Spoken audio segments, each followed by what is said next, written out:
آج میں 5 کلاس میں موجود ہوں۔ الحمدللہ ہمارے اس ادارے میں 3 زبانوں یعنی انگلش، سندھی اور اردو میں لکھنے، پڑھنے اور بولنے پر بڑی توجہ دی جاتی ہے۔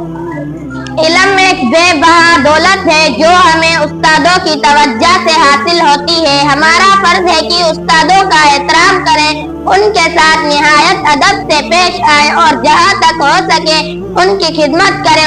استادوں کی عزت کیجیے۔ ہر خونی علم بڑی طاقت ہے جو علم مشاہدے اور تجربے سے حاصل ہوتا ہے، اسے سائنس کہتے ہیں۔ اس لیے سائنس بھی ایک زبردست طاقت ہے۔ طاقت فائدہ مند بھی ہو سکتی ہے اور مضر بھی۔